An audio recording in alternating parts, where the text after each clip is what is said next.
just got off the phone with the Connecticut Department of Motor Vehicles. It was about my registration that I had dropped off 20 days ago. Anyway, the phone call took 1 minute and 41 seconds because the paperwork was in order. We just had to do payment and they're going to mail it to me. I got to say that was the easiest encounter I've ever had with motor vehicles. No lines to wait in. I hope they keep this after the motor vehicle physical offices reopen. It's a great service.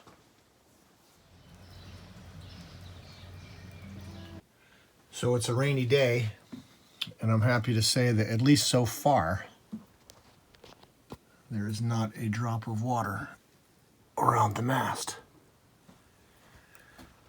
But there's a leak here.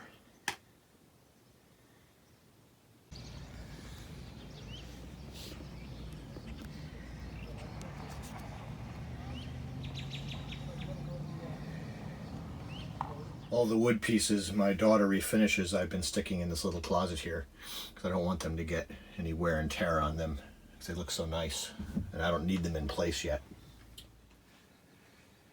I had to bring all this cleaning material, sanding material, painting material up into the boat to keep it.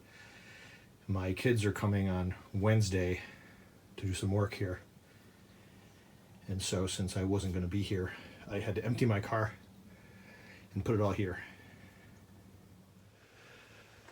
It's only 72 degrees here and it's raining a little bit, but it is so humid.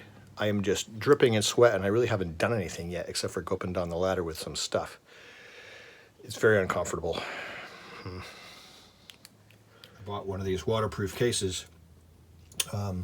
Sometimes you want to row to shore or something and it's windy and spraying or raining and you don't, certain things you don't want to get wet, like if you have, wallet, passport, something like that.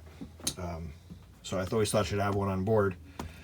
I was in Harbor Freight a couple of months ago and they were on sale, heavily discounted, so I thought, why not? So I got this whole thing for like 10 bucks. I'll probably just remove this and just use it as a waterproof container for loose stuff, but we'll see.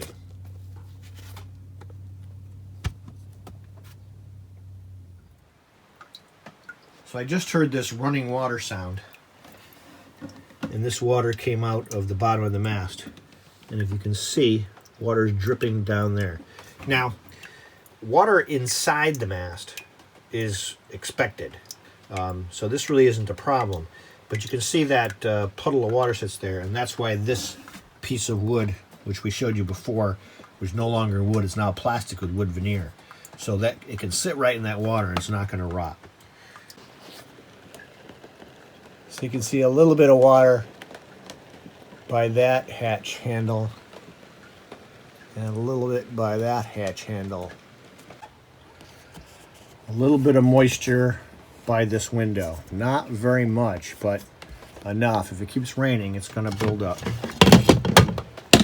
Let's put something to catch the water underneath so we can get an idea of the scale of the problem. That wood looks pretty nasty there.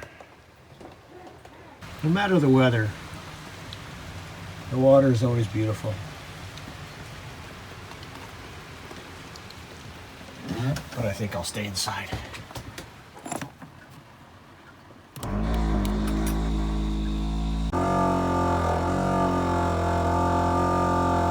As you can hear, I'm still hooked up to the old bilge pump. Haven't put the new one in yet. I really haven't been here when it's been raining. So I'm going to run my hands under each of the windows. Feel for moisture. A little bit right there, not very much. Nothing there, although it looks like in the past there's been something there. Maybe the window is left open a lot.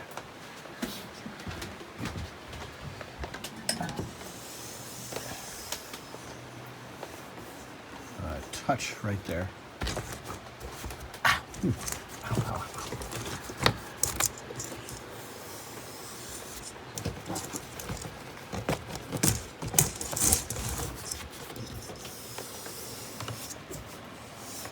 That looks good. Another one of these opening ones.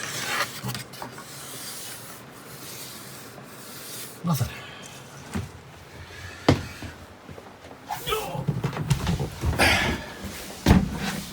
There's some back here, but these are fairly vertical. And they're not tilted back in the deck like some of them are. These are pretty flat.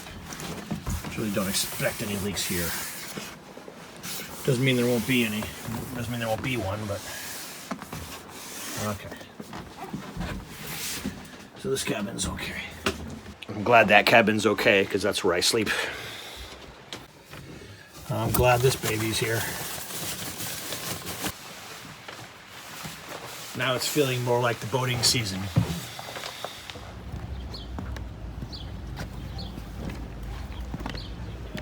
Next day was beautiful.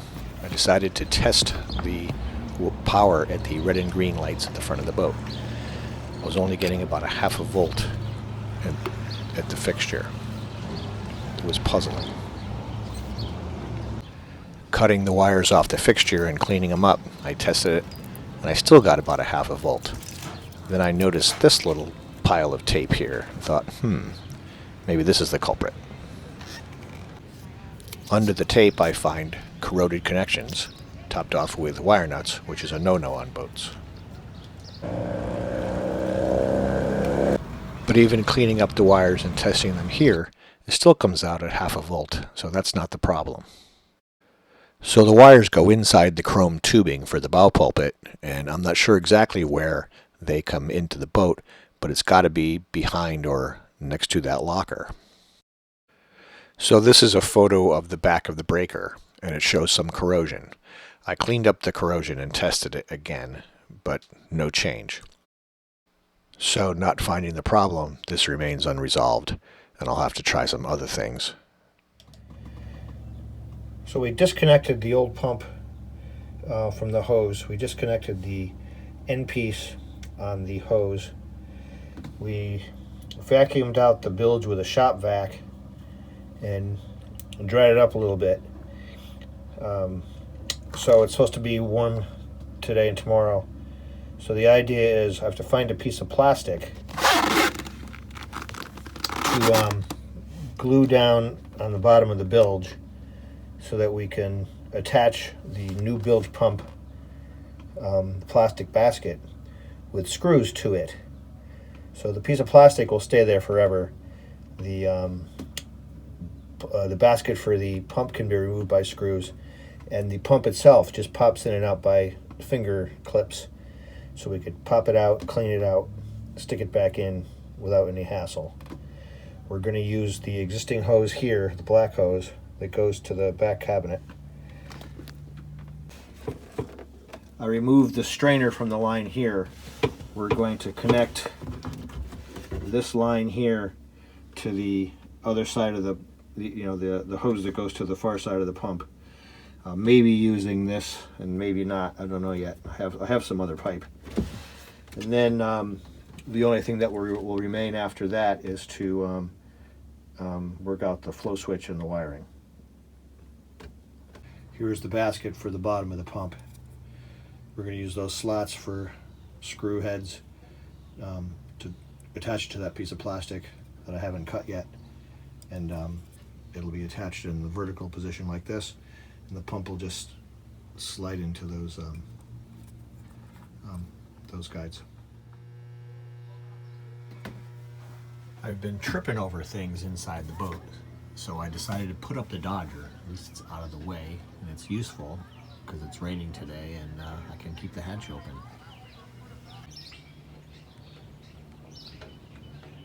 So I mixed some of that 2-part epoxy glue. I don't know if you can see this very well, but there's the pump. Below the pump, there's a square of white plastic. Maybe we could see, it's actually 2 of them stacked on top of each other. And the reason there's 2 is that I didn't have any screws short enough to hold the pump down with just 1. So I wanted to make sure that no matter what happened, I did not screw through the bottom of the bilge.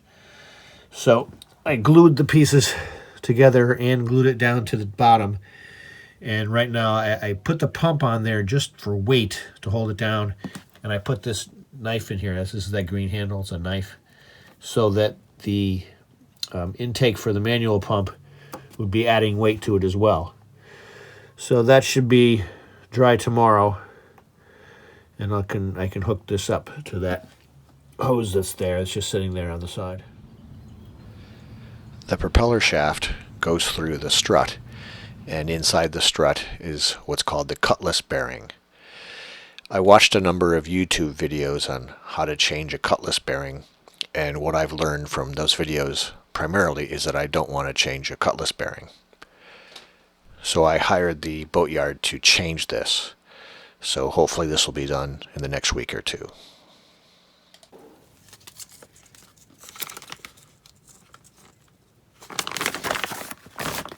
So all these extra pieces for the manual pumps, screws, some of them, you know, older stuff, a good diaphragm, even though it was older, they're going to get put aside and saved in case I need a spare part.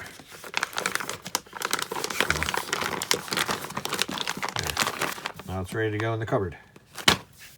So I was finding a nice spot for those pump parts. What did I find? This, which I've been looking for like 3 months. I thought I'd lost it or sold it with the old boat.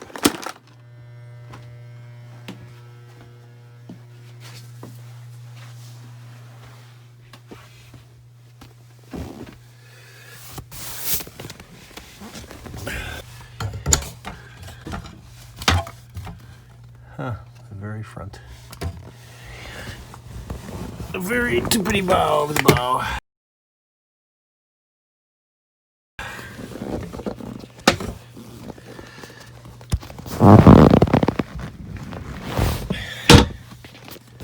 Okay. So that's the bottom of that locker. That's the bottom of the anchor locker. There's the drain. This is open space. So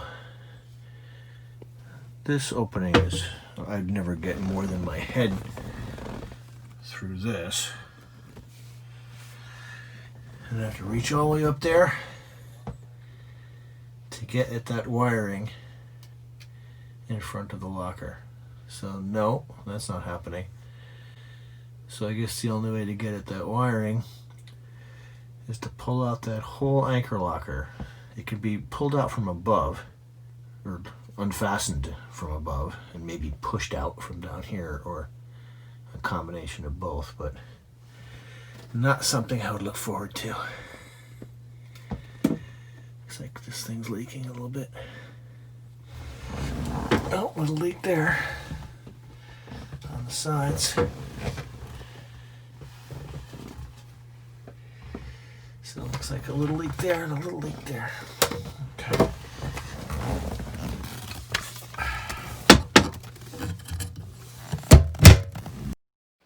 Thanks for watching.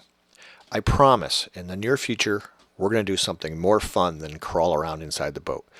We'll put the boat in the water. We'll do something summery, you know, life on the water.